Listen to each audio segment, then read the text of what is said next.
Welcome. आज के video में बात करेंगे कैटलन नंबर के बारे में। क्या होता है कैटलन नंबर, कैसे हम जनरेट कर सकते हैं कैटलन नंबर, उसका जनरल फॉर्मूला क्या है और उसके ऊपर बेस्ड हम प्रॉब्लम्स भी सॉल्व करने वाले हैं। बाइनरी सर्च ट्री कितने होते हैं, टोटल कितने तरीके से हम n ब्रैकेट्स को अरेंज कर सकते हैं, डाइक वर्ड्स क्या होते हैं और एक ग्रिड प्रॉब्लम है जो कि काफ़ी इंटरेस्टिंग है, उसको भी सॉल्व करेंगे। वीडियो के अंत तक बने रहें, आपको इस वीडियो में तमाम तरह की अच्छी जानकारी मिलेगी। तो आइए वीडियो को शुरू करते हैं। सबसे पहले कैटलन नंबर को हम रिप्रेजेंट करेंगे Cn से, जिसको हम बोलते हैं nth कैटलन नंबर, और इसको हम जनरेट कर सकते हैं एक रेकरेंस रिलेशन की मदद से, जिसको हम लिखते हैं यहाँ पे, और ये होता है C0 Cn-1 plus C1 Cn-2 plus C2 Cn-3, और इसी तरह से जो हमारा टर्म है वो लास्ट में होगा Cn-1 C0। आपने एक पैटर्न नोटिस किया, ये है 0, ये है 1, ये है 2 और लास्ट में है n-1, और यहाँ पे ये कम हो रहा है, ये n-1 है, ये n-2 है, ये n-3 है और लास्ट में ये 0 हो जा रहा है। यानी कि हमेशा ये जो टर्म्स के सबस्क्रिप्ट्स हैं उनका सम n-1 होगा। फॉर एग्जाम्पल मैं आपसे पूछूं कि C4 आप कैसे जनरेट कर सकते हैं, तो C4 जनरेट करने के लिए आपको लिखना पड़ेगा C0 और फिर लिखना पड़ेगा C3, फिर C0 को आप बढ़ा के करेंगे C1, C3 को कम करके करेंगे C2, C1 को बढ़ा के करेंगे C2, C2 को कम करके एक कम करेंगे तो ये होगा C1, और फिर ये हो जाएगा C3 और जो लास्ट वाला टर्म होगा C0। जो हमारा पहला कैटलन नंबर है उसको हम C0 से, फिर C1 से और इस तरह से C2 से हम रिप्रेजेंट करते हैं। ठीक है, यहाँ पे जो इनिशियल कंडीशन हम लेते हैं वो लेते हैं C0 इज इक्वल टू 1 और C1 इज इक्वल टू 1। इसको हम जस्टिफाई करने की भी कोशिश करेंगे, जो डिफरेंट एग्जांपल्स हैं कि हम C0 को 1 क्यों लेते हैं और C1 को 1 क्यों लेते हैं। ठीक है, तो ये तो रेकर्सन या रेकरेंस रिलेशन का यूज करके हम जनरेट करने की बात कर रहे हैं कैटलन नंबर को। अगर मैं आपसे पूछूं कि ये कैटलन नंबर होता क्या है, तो हम आपको कैटलन नंबर का सीक्वेंस लिख के बता देते हैं। ये है 1, ये सीक्वेंस है कैटलन नंबर का, 1 1 2 5 14 42 132 एंड सो ऑन। तो जहाँ की आप देख पा रहे हैं कि C0 1 के बराबर है, C1 1 के बराबर है, और C2 जो है, तो C2 कैसे लिखेंगे, C2 लिखेंगे C0 C1 plus C1 C0। ठीक है, तो C0 जो है वो भी 1 के बराबर है, सो 1 इंटू 1 प्लस 1 इंटू 1 कितने के बराबर हो गया, 2 के बराबर। अगर मैं आपसे पूछूं कि C3 कैसे लिखेंगे, तो आप लिखेंगे C3 is equal to C0 C2 plus C1 C1 plus C2 C1। तो इसको कंप्यूट करिए, C0 आपका 1 के बराबर है, C2 आपका 2 के बराबर है, C1 1 और 1 के बराबर है, और C2 जो है वो आपका 2 के बराबर है और ये 1 के बराबर है, तो टोटल हो गया 5। तो आप देख पा रहे हैं कि 1 1 2 5 इस तरह से आप कैलकुलेट कर लीजिए कि C4 क्या है, C5 का है। आप आई होप कि कैलकुलेट कर पाएंगे। पर एक चीज़ मैं और भी आपको बताना चाहता हूँ कि ये तो रेकरेंस रिलेशन का इस्तेमाल करके हम कैटलन नंबर लिखने की बात कर रहे हैं। कैटलन नंबर लिखने के लिए एक जनरल फार्मूला भी है, उसको हम ऐसे लिख सकते हैं कि Cn is equal to 2n factorial by n plus 1 factorial into n factorial. ये एक जनरल फार्मूला है और इसको आप ऑब्टेन भी कर सकते हैं। तो कैसे, इसकी मदद से अगर मैं आपसे पूछूं कि आप कैटलन नंबर जनरेट करिए, तो मैं आपसे पूछूं कि C0 क्या होगा, तो n को 0 रखने पे 2 इंटू 0 फैक्टोरियल 0 हो जाएगा, और 0 प्लस 1 फैक्टोरियल 1 होगा, और फिर से फैक्टोरियल 0, सब कुछ 1 के बराबर होता है, फैक्टोरियल 0 फैक्टोरियल 1 और फैक्टोरियल 0, तो ये एक्चुअली 1 आएगा, जैसा कि हमने आपको डिफाइन भी किया है। अगर मैं आपसे पूछूं कि C2, अगर मैं यहाँ पे आप या डायरेक्ट मैं आपसे ये पूछूं कि आप हमें बताइए कि ये क्या है, ये C0 है, C1 है, C2 है, C3 है, C4 है, तो मैं आपसे पूछूं कि C4 बताइए क्या होगा, तो मैं आपको यहाँ पे C4 कैलकुलेट करके दिखाता हूँ। 2n, सो 2 इंटू 4 क्या हो जाएगा, 8 फैक्टोरियल हो जाएगा, और n प्लस 1 कितना होगा, 4 प्लस 1 यानी कि 5 फैक्टोरियल, और फिर 4 फैक्टोरियल। तो अगर आप इसको सिंप्लीफाई करेंगे तो आपसे क्या मिलेगा, यहाँ पे 8 फैक्टोरियल को लिख सकते हैं 8 into 7 into 6 into 5 factorial. I hope कि आपको फैक्टोरियल के बारे में क्लैरिटी है। और यहाँ पे आपको मिलेगा 5 फैक्टोरियल, और 4 को आप लिख सकते हैं 4 इंटू 3 इंटू 2 इंटू 1। जगह की कमी के कारण मैं इसमें एडजस्ट कर रहा हूँ। तो फैक्टोरियल 5 और फैक्टोरियल 5 कैंसिल हो गया। 4 इंटू 2 कैंसिल कर देगा 8 को, और यहाँ से 3 कैंसिल कर देगा इस 6 को, तो आपका आएगा 2। तो टोटल आपका हो गया 14। तो जैसा कि आप यहाँ पे देख पा रहे हैं कि जो हमारा कैटलन नंबर C4 है वो 14 के बराबर है। तो आई होप कि अभी तक जो मैंने बात की वो आपको क्लियर हो गई। क्या बात की कि कैटलन नंबर हम रेकरेंस रिलेशन, ये रेकरेंस रिलेशन यूज करके जनरेट कर सकते हैं, और या तो हम इसको डायरेक्ट फॉर्मूले की मदद से भी जनरेट कर सकते हैं। अब आइए कैटलन नंबर से रिलेटेड जो प्रॉब्लम्स हैं उसके बारे में बातचीत करते हैं। तो जो हमारा पहला प्रॉब्लम है कि counting the total number of binary search tree, तो हम अगले पेज पे जाते हैं। Total number of binary search tree, तो सबसे पहले अगर हम 0 नोड लें, और यहाँ पे आप इस बात को समझेंगे कि मान लो हम 0 नोड लें, ठीक है, तो 0 नोड से मतलब कि एक भी वर्टेक्स, नोड या वर्टेक्स हम यूज़ कर सकते हैं। तो कोई भी वर्टेक्स नहीं है तो उसकी मदद से आप कितना बाइनरी ट्री बना सकते हैं। तो कोई भी वर्टेक्स नहीं है तो हम बाइनरी ट्री जो है एक तरीके से बना सकते हैं, मतलब न बनाना, न कोई तरीका न होना भी एक तरीका है। थोड़ा फिलोसफिकल हो गया कि कोई तरीका न होना भी एक तरीका है। इसका मतलब कि C0 जो है वो 1 के बराबर है, ठीक है। अगर आप इससे कन्विंस नहीं हो पा रहे हैं तो मैंने जैसे आपको बताया कि आप इसको एज ए इनिशियल कंडीशन ले लें कि C0 और C1 1 के बराबर होता है। पर अगर आप इसको अपने आप को कन्विंस करना चाहते हैं कि 0 नोड होने से हमारा मतलब है कि अगर कोई भी वर्टेक्स नहीं है तो कितने तरीके से ट्री बनाया जा सकता है, उसका एक भी तरीका नहीं है। तो एक भी तरीका नहीं होने का मतलब कि एक तरीका है, ना होना भी एक तरीका है। अगर 1 नोड है तो 1 नोड का मतलब कि केवल एक वर्टेक्स है। अगर हम इसको बोलें A, तो ये एक बाइनरी ट्री हो गया, तो C1 जो है वो 1 के बराबर हो गया। अगर हम 2 नोड की बात करें, 2 वर्टेक्स लें, तो मान लो हमने 2 वर्टेक्स लिया A और B, तो बाइनरी ट्री कैसे बनेगा? अगर हमने रूट A लिया तो बाइनरी ट्री के अंदर जो बाइनरी सर्च ट्री है वो B को A के राइट में आना पड़ेगा। इसमें सीक्वेंस का ध्यान में रखना पड़ता है कि अगर हम वर्टिसेस को A और B ले रहे हैं तो B जो है वो अल्फ़ाबेटिकल ऑर्डर में A के बाद आ रहा है तो हम A के राइट में लिखेंगे। अगर हम B को रूट लेंगे तो A को हम B के लेफ्ट में लिखेंगे। तो 2 वर्टेक्स के साथ 2 तरह से बाइनरी सर्च ट्री बन सकता है, यानी कि जो हमारा C2 है वो 2 के बराबर है। उसी तरह से मैं अगर आपसे पूछूं कि 3 नोड अगर हमने ले लिया, ठीक है, और 3 नोड हमने ले लिया A, B और C, तो कितने तरीके से बाइनरी सर्च ट्री बनेंगे? अगर हमारा नोड A है, रूट A है, जिसको हम रूट ले रहे हैं नोड A को और वर्टेक्स A को, तो जाहिर सी बात है कि जो B और C है वो इसके राइट साइड में आएगा, यानी कि इस वाले पोर्शन में हमारा 2 वर्टेक्स होगा B और C। उसी तरह से अगर हम B को रूट ले लें तो A तो इसके लेफ्ट में आना चाहिए और C इसके राइट में जाना चाहिए। और अगर हम C को रूट ले लें तो इसमें A और B जो दोनों हैं वो इसके लेफ्ट में आना चाहिए। अब यहाँ पे आप रेकरेंस रिलेशन के इस्तेमाल को समझ पाएंगे, बहुत ध्यान से सुनिए। तो जैसे B और C को हमें अरेंज करना है और हम जानते हैं कि अगर 2 वर्टेक्स है तो उसको C2 तरीके से अरेंज किया जा सकता है, मतलब उसको अरेंज करने के 2 तरीके हैं। तो और A के लेफ्ट हैंड साइड में, A के लेफ्ट में कितने वर्टेक्स हैं? कोई भी वर्टेक्स नहीं है, यानी कि उसको हम C0 तरीके से अरेंज कर सकते हैं। और A के राइट हैंड साइड में 2 नोड हैं तो उसको हम C2 तरीके से अरेंज कर सकते हैं। तो टोटल अरेंजमेंट हो गया, जहाँ पे A हमारा रूट है तो टोटल अरेंजमेंट हो गया C0 इंटू C2। उसी तरह से अगर हमारा रूट B है तो जो टोटल अरेंजमेंट होंगे वो कितने होंगे?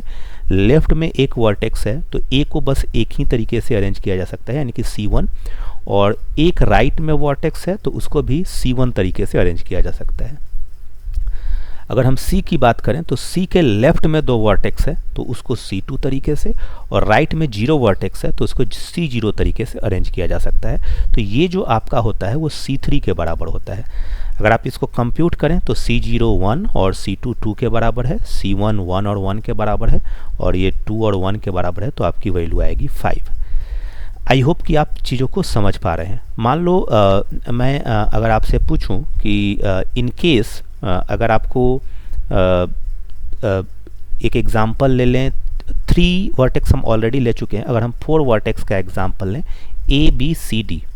तो ए बी सी डी के केस में क्या होगा कि सबसे पहले अगर आप ए को रूट लेंगे, ठीक है, तो जो बी सी डी तीनों वर्टेक्स हैं वो ए के राइट में आएंगे, ठीक है, बी सी डी। और उसी तरह से अगर आप बी को रूट लेंगे तो ए तो इसके लेफ्ट में आएगा, पर जो सी और डी है वो इसके राइट में आएगा। उसी तरह से अगर आप सी को रूट लेते हैं तो ए और बी तो इसके लेफ्ट में आएगा, ए और बी, और डी इसके राइट में आएगा। और अगर आप डी को रूट लेते हैं तो उस केस में तीनों जो ए बी और सी हैं वो इसके लेफ्ट में आएंगे, ठीक है। यहाँ पे मैं एक चीज़ और भी दिखाना चाहता था आपको, चलिए मैं आपको पहले वो बता देता हूँ। जैसे मैं ये बोलना चाह रहा था कि ये दो तरीके क्या हो सकते थे कि एक बार आपने यहाँ पे ए लिया, फिर अगर आप बी सी को अरेंज करना चाहते हैं तो बी को अगर आप यहाँ पे लेंगे तो सी को इसके राइट में लेंगे। और दूसरा तरीका ये था कि अगर आप ए को रूट लेते और तो बी, अगर सी को आप सेकेंड वर्टेक्स लेते तो बी को आपको इधर लेना था। तो वो जो दो तरीका था वही C2 है। तो इसको आप आई गेस की समझ पाए होंगे। अब यहाँ पे क्या हो रहा है, इसी रिकर्सिव अप्रोच का आप इस्तेमाल करिए। तो ए के लेफ्ट में कितने वर्टेक्स हैं? 0, तो उसको C0 तरीके से आप लिख सकते हैं। हम C4 लिखने की कोशिश कर रहे हैं। और ए के राइट में 3 वर्टेक्स हैं तो उसको C3 तरीके से लिख सकते हैं और अरेंज कर सकते हैं इन the form of binary search tree. उसी तरह से अगर इस वाले को लें तो बी के लेफ्ट में एक वर्टेक्स है तो उसको C1 बाइनरी सर्च ट्री हम जनरेट कर सकते हैं। और राइट में 2 हैं तो C1 इंटू C2 हो गया। यहाँ पे लेफ्ट में 2 है, राइट में 1 है, यहाँ पे लेफ्ट में 3 है और राइट में 0 है। तो ये जो सॉल्व करेंगे उससे आपको मिलेगा C4। आई होप कि ये बात आपको क्लियर हो गई है, ठीक है। तो ये था पहला problem, total number of binary search tree 0 vertex के साथ 1। और इसको हमने कैसे कन्विंस किया कि अगर 0 वर्टेक्स है तो उसको अरेंज करने का और बाइनरी सर्च ट्री लिखने का केवल एक तरीका है, यानी कि कोई तरीका नहीं है। फिर भी अगर आपको लगता है कि नहीं हम इस बात से कन्विंस नहीं है, तो जैसा मैंने पहले बताया कि बहुत सारे लोग C0 और C1 को इनिशियल कंडीशन के तौर पर लेते हैं। C0 1 होता है और C1 जो है वो भी 1 होता है। 2 नोड से हमें चीज़ें क्लियर होती हैं कि अगर 2 नोड हैं तो A और B ऐसे लिख सकते हैं और ऐसे लिख सकते हैं, या तो लेफ्ट में लिखें A B के, अगर B को रूट मानते हैं, और A को रूट मानते हैं तो B को A के राइट में लिखना पड़ेगा।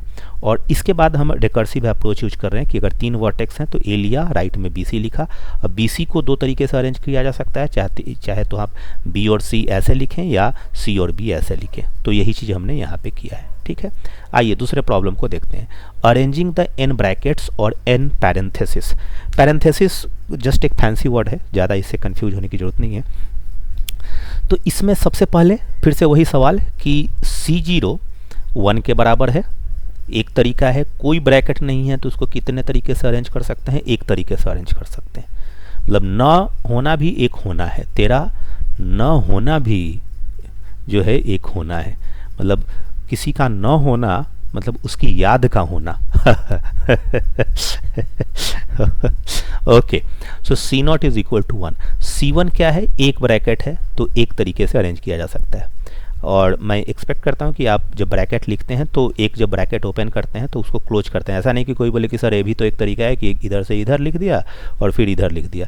तो ऐसे लोगों को हम कलाकार बोलते हैं क्योंकि ब्रैकेट्स को जब हम ओपन करते हैं तो उसको क्लोज भी करते हैं।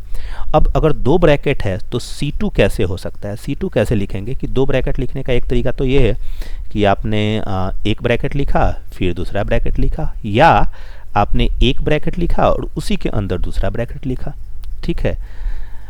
अब अगर 3 ब्रैकेट्स हैं तो यानी कि C2 2 हो गया। अब जब 3 ब्रैकेट होंगे तो कैसे लिखेंगे? इसको हम अब रिकर्सिव अप्रोच का इस्तेमाल करना चाहते हैं। तो रिकर्सिव अप्रोच क्या करते हैं कि देखो सबसे पहले एक ब्रैकेट ले लो आप, ठीक है। अब आपके पास 2 ऑप्शन है, आपने 3 ब्रैकेट यूज करना है तो आपके पास 2 ऑप्शन है कि इस ब्रैकेट के अंदर आप लिखो 2 ब्रैकेट्स, ठीक है। इसके अंदर आप क्या लिखोगे? इसके अंदर आप लिखोगे 0 ब्रैकेट या 2 ब्रैकेट, जैसे भी आप देखना चाहते हो। क्योंकि हम यहाँ पे जब रेकरेंस रिलेशन इस्तेमाल कर रहे हैं तो C0 से शुरू कर रहे हैं, तो हम यहाँ पे वही करते हैं कि यहाँ पे हम 0 ब्रैकेट इसके अंदर लिखते हैं। इसके अंदर कोई और ब्रैकेट नहीं लिखते हैं, बाकी के जो 2 ब्रैकेट हैं वो इसके बाहर लिखते हैं। फिर से मैं एक्सप्लेन करता हूँ कि अगर 3 ब्रैकेट लिखना है तो हमने एक ब्रैकेट लिख लिया, चलो। अब एक ब्रैकेट लिख लिया तो जो बाकी के दो ब्रैकेट हैं वो कैसे लिख सकते हैं, या तो इसके अंदर 0 रखें और बाकी दोनों को उसके बाहर लिखें। दूसरी पॉसिबिलिटी ये है कि जब हमने एक ब्रैकेट लिखा तो इस ब्रैकेट के अंदर एक ब्रैकेट लिख दें और बाहर में एक और ब्रैकेट लिख दें। और तीसरी पॉसिबिलिटीज़ क्या है जेंटलमैन, कि इसके अंदर में 2 ब्रैकेट लिखें और बाहर में 0 ब्रैकेट, यानी कि कोई भी ब्रैकेट नहीं। तो इसका मतलब क्या है, मैं इसको आपको डिटेल में बताता हूँ। इसका मतलब ये है कि इसको अरेंज करने का मतलब ये है कि आपने देखा कि एक तो ब्रैकेट आपका ये हो गया, अब 2 ब्रैकेट को आप या तो ऐसे लिख लो या तो ऐसे लिख लो। तो एक तरीका तो हो गया कि ये, और दूसरा तरीका क्या हो गया कि एक ब्रैकेट यहाँ पे लिखा, ये दूसरा तरीका है, और बाकी का 2 ब्रैकेट है उसको ऐसे लिख दिया। तो यानी कि ये इसकी मदद से हमने 2 तरीके से ब्रैकेट जनरेट किए। इसमें क्या होगा, इसमें एक तो आपने ब्रैकेट ऑलरेडी लिखा हुआ है, अब एक इसके अंदर लिखना है तो उसका एक ही तरीका है, और एक बाहर लिखना है तो ये तरीका है। इसके अंदर क्या है, इसके अंदर फिर से वही 2 पॉसिबिलिटी कि एक ब्रैकेट है तो जो 2 ब्रैकेट है या तो आप इनको ऐसे लिख दो, बाहर में 0 है, या दूसरा तरीका ये है कि ये जो ब्रैकेट है अंदर में 2 लिखना है तो एक ये हो गया और एक दूसरा हो गया। तो आप जो अंदर में 2 ब्रैकेट अरेंज कर रहे हो वो किस तरीके से कर रहे हो, ये जो C2 है वो आपने यूज किया है। तो बेसिकली ये आइडिया क्या हो गया कि 0 ब्रैकेट लिखने का C0 तरीका, 2 ब्रैकेट उसके बाहर लिखने का C2 तरीका, इसमें एक ब्रैकेट अंदर लिखने का C1 तरीका और एक ब्रैकेट बाहर लिखने का C1 तरीका, इसमें दोनों ब्रैकेट अंदर लिखने का C2 तरीका और 0 ब्रैकेट बाहर लिखने का C0 तरीका। तो ये आपका टोटल पॉसिबिलिटी हो गया। ठीक है, अगर आप इस बात को समझ पाए तो ठीक है, नहीं तो मैं क्विकली 4 ब्रैकेट वाले एग्जाम्पल्स को भी एक बार आपको लेके समझा देता हूँ ताकि कोई कन्फ्यूजन ना रहे। Examples make the man perfect. तो देखो जेंटलमैन और लेडीज़ ऑल्सो, सॉरी, तो जैसे 4 ब्रैकेट्स लेने हैं तो 4 ब्रैकेट लेने का क्या तरीका है कि एक ब्रैकेट ले लिया, इसके अंदर हमने लिखा 0 ब्रैकेट और इसके बाहर लिखा 3 ब्रैकेट। फिर एक ब्रैकेट ले लिया, उसके अंदर लिखा 1 ब्रैकेट, उसके बाहर लिखा 2 ब्रैकेट। फिर एक ब्रैकेट लिया, उसके अंदर लिखा 2 ब्रैकेट, उसके बाहर लिखा 1 ब्रैकेट, और फिर एक ब्रैकेट लिया, इसके अंदर लिया 3 ब्रैकेट और बाहर लिया 0 ब्रैकेट। अब अंदर इसके 0 ब्रैकेट है तो 0 ब्रैकेट को अरेंज करने का हम क्या बोल रहे हैं, उसको हम C0 से रिप्रेजेंट कर रहे हैं, और 3 ब्रैकेट को हम कितने तरीके से रिप्रेजेंट कर सकते हैं, C3 तरीके से।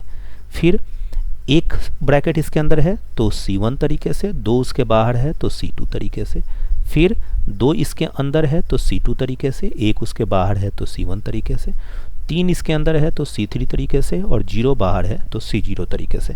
तो इस तरह से जो है हम कैटलन नंबर को जनरेट कर पा रहे हैं अगर हमारे पास 4 ब्रैकेट है, और इसको आप सॉल्व करेंगे तो ये आपका C4 आ जाएगा। ठीक है, तो हमने 2 प्रॉब्लम देख लिया। Total number of binary search tree, अगर n नोड्स हैं तो कितने बाइनरी सर्च ट्री होंगे, Cn।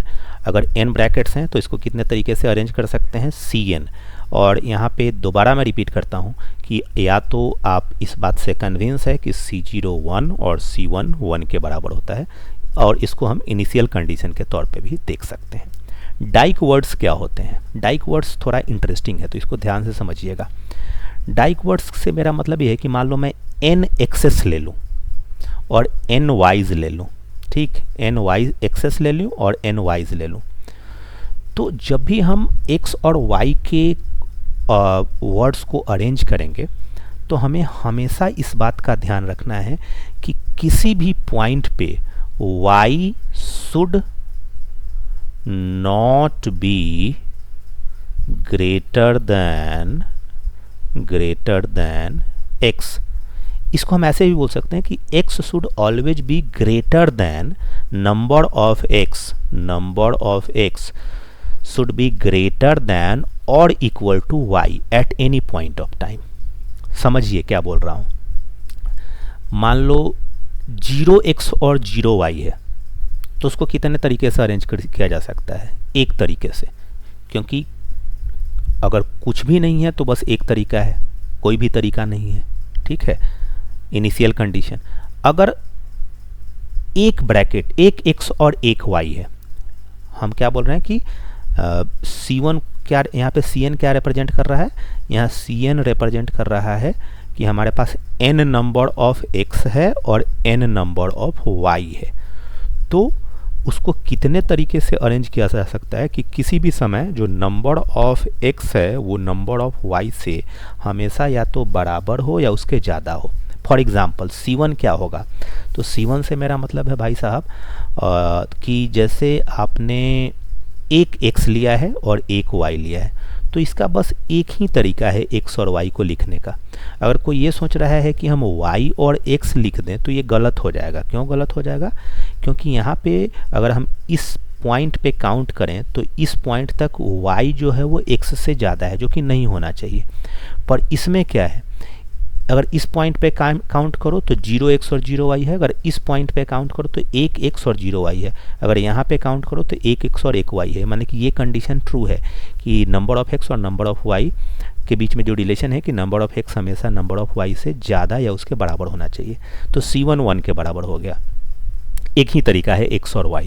अगर आपको क्लियर नहीं हो रहा है तो आप देखते रहें, आपको क्लियर हो जाएगा। अगर 2x और 2y लें तो 2x और 2y को लेने का क्या मतलब है, जैसे मैं कुछ पॉसिबिलिटी लिखता हूँ कि जैसे x y y x, ये डाइकवर्ड नहीं है। क्यों नहीं है? क्योंकि पहले पोजीशन के बाद number of x number of y से ज़्यादा है। यहाँ तक कितना x है 1 और कितना y है 0, तो ये कंडीशन सेटिस्फाई हो गया।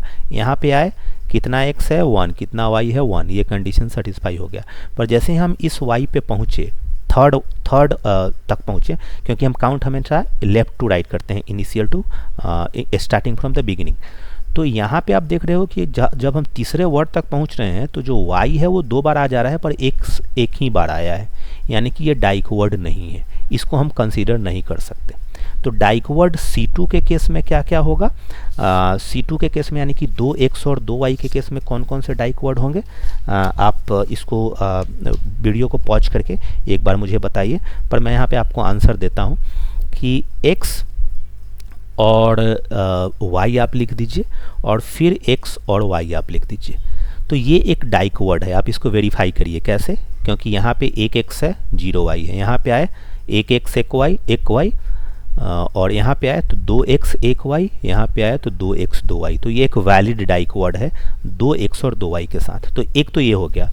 दूसरा ऐसा भी लिखा जा सकता है कि हम लिख दें x x y y, तो इसमें भी यहाँ तक 2x है 0y है, यहाँ तक 2x है 1y है, यहाँ तक 2x और 2y है। तो ये दो तरीके हैं 2x और 2y को इन द फॉर्म ऑफ डाइकवर्ड्स अरेंज करने का। अब रिकर्सिव अप्रोच का इस्तेमाल करके हम 3x और 3y को रिप्रेजेंट करना चाहते हैं। तो हमारे पास 3x हैं, 3x और 3y। कैसे रिप्रेजेंट करेंगे? अब तक आप स्मार्ट हो चुके हैं तो आप इस कॉन्सेप्ट को समझ भी चुके होंगे। हम एक x और y ले लेते हैं, ठीक है। अब क्या करते हैं कि इसके अंदर में हम 2x और 2y को लिख सकते हैं और इसके बाहर में हम 0x और 0y को लिख सकते हैं, ठीक है। यही हमारा तरीका है। तो हमने या चूँकि हम काउंटिंग जब कर रहे हैं तो बेसिकली हमने एक चीज़ और यहाँ पे ध्यान देना चाह रहा हूँ कि हम C0 और फिर C3 मतलब इस ऑर्डर में चल रहे हैं, तो हम यहाँ भी वही करते हैं, ऑर्डर को डिस्टर्ब नहीं करते हैं। हम इसको ऐसे बोलते हैं कि इसके अंदर में मैंने 0x और 0y लिया, इसको थोड़ा चेंज कर देते हैं, ठीक है। इसके अंदर में हमने क्या ले लिया, इसके अंदर में हमने ले लिया 0x और 0y, ठीक है, और बाहर में ले लिया 2x और 2y। दूसरा तरीका ये है कि आप एक बार x और y ले लीजिए, इसके अंदर में 1x और 1y और बाहर में जो है आप 1x और 1y ले लीजिए और फिर से x और y का एक अरेंजमेंट लीजिए। अंदर में 2x और 2y ले लीजिए और बाहर में 0x और 0y ले लीजिए। कहने का मतलब क्या है कि 0x और 0y को अरेंज करने का C0 तरीका है, 2xy को अरेंज करने का C2 तरीका है, 1x और y इसके अंदर अरेंज करने का C1 तरीका है, 1xy इसके बाहर अरेंज करने का C1 तरीका है, 2xy अरेंज करने का C2 तरीका है और 0xy अरेंज करने का C0 तरीका है। मतलब अगर हम टोटल पॉसिबिलिटी लिखें तो क्या होगा, ताकि आपको कन्फ्यूजन ना हो। देखो हमने यहाँ पे लिखा xy लिया था, ठीक है। इस वाले सिचुएशन को देखो, 0 है तो हमने कुछ नहीं लिखना, ठीक है, बाहर में 2 है, इसको थोड़ा पास पास लिख देते हैं क्योंकि अगर अंदर में 0 है तो इतना स्पेस देना ठीक नहीं है। तो हमने लिखा x और y, इसके अंदर में कोई x y नहीं आ रहा है, इसके बाहर में 2 आ रहा है। तो बाहर में 2 कितने तरीके से आ सकता है, एक तो आ सकता है x x y y, और एक x y लिखा और फिर लिखा x y और x y, तो ये हो गया 2 तरीका। यहाँ पे क्या है, यहाँ पे एक बार x y लिखना है तो एक x y को लिखने का बस एक ही तरीका है, x y और फिर यहाँ पे y है, और फिर से एक बार x y लिखने का तरीका है x और y। मतलब क्या था कि आपका ये जो x और y था वो आपने लिया था, ये वाला x है और ये वाला y है, तो आपने ये वाला लिया, और इसके अंदर एक बार x y लिखा तो एक ही तरीका है, एक बार बाहर लिखा तो एक ही तरीका है। यहाँ पे क्या होगा कि यहाँ पे 2x और y लेना है अंदर में, तो आपने यहाँ पे x y लिया। इसको कैसे लिख सकते हैं, इसको लिख सकते हैं x x y y, और बाहर में 0 है तो कुछ ज़रूरत नहीं है। दूसरा तरीका ये है कि x y लिया और इसको लिखा जा सकता है x y x y। तो ये टोटल हमें 5 डाइक्वर्ड्स मिले जो कि C3 के बराबर है। ठीक है, तो ये C3 के बराबर है। तो आई गेस कि आप इसको अन्य जैसे C4 या C5 इस तरह से भी अरेंज करने की कोशिश करिए। ये जो प्रॉब्लम है ये बड़ा ही इंटरेस्टिंग प्रॉब्लम है और ये मेरा फेवरेट प्रॉब्लम है। तो इसमें आप देख पा रहे हैं कि इसमें जो ग्रिड है वो 4x4 का ग्रिड है, ये 5x5 का ग्रिड है, और हमें इस पॉइंट से लेके इस पॉइंट तक मूव करना है। ठीक है, और इसको हम एक डायगोनल के थ्रू ज्वाइन कर दे रहे हैं। हमारा एम क्या है कि हम जैसे भी मूव करें पर हमें डायगोनल को क्रॉस नहीं करना, मतलब कोई ऐसे मूव नहीं कर सकता कि यहाँ से यहाँ गया और फिर ये उसको क्रॉस कर गया, ये अलाउड नहीं है। ठीक है, आपको क्या अलाउड है कि आप या तो हमेशा डायगोनल के नीचे रहें या डायगोनल के ऊपर रहें, और मूवमेंट कैसे करना है, एक क्रॉस एजेज मूव करना है। ऐसा नहीं कि कोई यहाँ से बोले कि हम जंप करके यहाँ जंप कर कूद के वहाँ से वहाँ पहुँच गए, कूदना नहीं है मूव करना है। फॉर एग्जाम्पल मैं आपको एक तरीका दिखाता हूँ, जैसे कि यहाँ से हमने यहाँ पे मूव किया, फिर यहाँ मूव किया, डायगोनल के अभी भी नीचे हैं, यहाँ पे मूव किया, फिर यहाँ पे मूव कर गए। ठीक है, इसके क्रॉस मूव कर रहे हैं, फिर यहाँ पे मूव किया, फिर मूव कर गए, फिर यहाँ पे मूव किया, फिर मूव कर गए। हम यहाँ पे एक नोटेशन यूज कर रहे हैं कि जब हम एक बार हॉरिजॉन्टल मूव कर रहे हैं इसको हम लिख रहे हैं h, और एक बार जब हम वर्टिकल मूव कर रहे हैं उसको लिख रहे हैं v। तो यहाँ पे हमने क्या मूवमेंट किया, हमने किया h v फिर h फिर v फिर h फिर v और फिर h और फिर v। मतलब ये 4x4 ग्रिड है तो हमें 4 बार हॉरिजॉन्टल मूव करना पड़ रहा है, क्योंकि यहाँ से यहाँ तक पहुँचने के लिए आपको 4 बार हॉरिजॉन्टल मूव करना पड़ेगा और 4 बार वर्टिकल मूव करना पड़ेगा।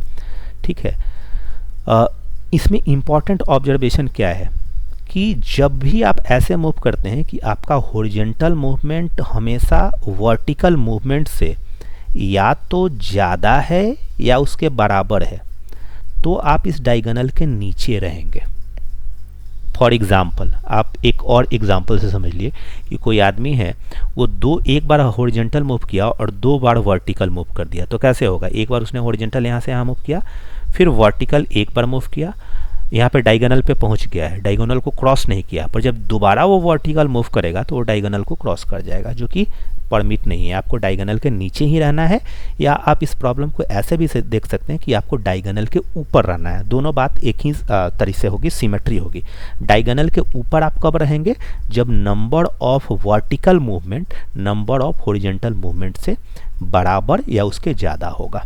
पर हम यहाँ पे नीचे रहने को फोकस कर रहे हैं, आप इस प्रॉब्लम को ऊपर रह के भी समझ सकते हैं। तो सबसे पहले तो अगर 0 ग्रिड है तो मतलब 0x0 का ग्रिड है, मतलब उसमें कोई भी ग्रिड नहीं है, तो वो C01 ले लिया हमने, सिंपल है। अगर 1x1 का ग्रिड है, मतलब तो उसका एक ही तरीका है कि आप अगर यहाँ से यहाँ तक मूव करना चाहते हैं तो आप एक बार हॉरिजॉन्टल मूव करें और फिर वर्टिकल मूव करें, यानी कि HV, तो जो C1 है वो भी 1 है। अगर हमारा 2x2 का ग्रिड है तो कितने तरीके हैं, तो इसको मूव करने के आप देख पा रहे हैं कि अगर आपको डायगोनल के नीचे रह के मूव करना है तो एक तो तरीका है कि आप H मूव कर जाएं, फिर V मूव करें, फिर H मूव करें, फिर V मूव करें, और दूसरा है कि आप H H H H और V V मूव करें। तो ये C2 है, वो 2 तरीका से है। पर मैं चूँकि आप एक स्मार्ट आदमी हैं या औरत हैं, जो भी इस वीडियो को देख रहे हैं, औरत बोलना उचित नहीं है, महिलाएं जो हैं नाराज़ हो जाएंगी। स्त्री क्या बोला जा सकता है, मतलब स्टूडेंट बोल दो यार, छोड़ो काम ख़त्म करो। मतलब आप जो भी हैं और इस वीडियो को देख रहे हैं, तो इस बात को आप समझ पाए होंगे कि अगर आप डायगोनल के क्रॉस यहाँ से लेके यहाँ तक मूव करना चाह रहे हैं, ठीक है, और आप डायगोनल को क्रॉस नहीं करना चाह रहे हैं, तो आपको ऐसे मूव करना है कि जो जितनी बार भी आप हॉरिजॉन्टल मूव करें वो किसी भी पॉइंट पे वो वर्टिकल मूवमेंट के या तो बराबर हो या उससे ज़्यादा हो, तभी आप डायगोनल को क्रॉस नहीं कर रहे हैं, ठीक है। तो क्या आप ये समझ नहीं पाए कि ये बेसिकली क्या है, ये डाइक वर्ड्स हैं। डाइक वर्ड्स में हम क्या देख रहे थे कि किसी भी पॉइंट पे नंबर ऑफ x जो है वो नंबर ऑफ y के बराबर या उससे ज़्यादा होना चाहिए। तो यहाँ पे हमें इस पॉइंट से लेके, अगर ये 5x5 का ग्रिड है और 5x5 का ग्रिड हमें क्या देगा, हमें C5 देगा, ठीक है। 0x0 का ग्रिड मतलब 1 है, कोई भी ग्रिड नहीं है तो 1 तरीका है। 1x1 का ग्रिड है तो हमने दिखाया कि एक ही तरीका है, हॉरिजॉन्टल और वर्टिकल। अगर आप डायगोनल को क्रॉस नहीं करना चाहते और डायगोनल के नीचे रहना चाहते हैं। अगर 2x2 का ग्रिड है तो 2 तरीका है कि आप हॉरिजॉन्टल मूव करिए, फिर वर्टिकल, फिर हॉरिजॉन्टल, फिर वर्टिकल, या तो 2 बार हॉरिजॉन्टल और 2 बार वर्टिकल। तो यहाँ पे किसी भी पॉइंट पे आप नोट करेंगे कि जो h है वो या तो v के बराबर है या उससे ज़्यादा है। जैसे कि आप यहाँ पे नोट करें तो 1 बार h और 1 बार v आ रहा है, यहाँ पे नोट करें तो 2 बार h 1 बार v आ रहा है, यहाँ पे नोट करें तो 2 बार h 2 बार v आ रहा है। तो उसी तरह से अगर आपको यहाँ से यहाँ तक मूव करना है तो आपका जो h आएगा वो कितनी बार आएगा, 5 बार h आएगा और 5 बार v आएगा। मतलब h से हमारा मतलब है हॉरिजॉन्टल मूवमेंट, v से वर्टिकल मूवमेंट। और इस 5h और 5v को यूज़ करके हमें डाइक वर्ड्स बनाने हैं। तो जो कि हमने आपको पहले ही एक्सप्लेन किया है कि अगर हमें 5h और 5v को यूज़ करके डाइक वर्ड बनाना है तो वो कुछ भी नहीं होगा, वो होगा C5 के बराबर, ठीक है। यानी कि आप कैसे मूव करेंगे कि ये 5 बार आपको हॉरिजॉन्टल मूव करना है, 5 बार वर्टिकल मूव करना है। Number of h should always be greater than और equal to number of v। तो ये कुछ भी नहीं है, ये एग्जैक्टली वही प्रॉब्लम है जो डाइक वर्ड से रिलेटेड प्रॉब्लम है।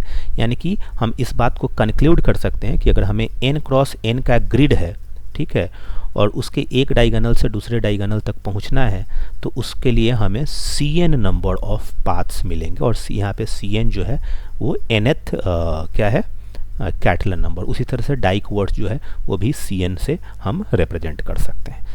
तो इस अलग अलग प्रॉब्लम्स की मदद से मैंने आपको ये समझाने की कोशिश की। मुझे नहीं पता कि आप इस वीडियो को कितना समझ पाए हैं, पर अगर आप इस वीडियो को समझ पाए हैं या जो कंटेंट हमने डिस्कस किया वो आप समझ पाए हैं तो वीडियो को लाइक करें। ना भी समझ पाए हैं तो भी लाइक कर दें। वीडियो को शेयर करें ज़्यादा से ज़्यादा लोगों के साथ और चैनल को सब्सक्राइब करना ना भूलें। आज की वीडियो में बस इतना ही। धन्यवाद। आपका दिन शुभ हो।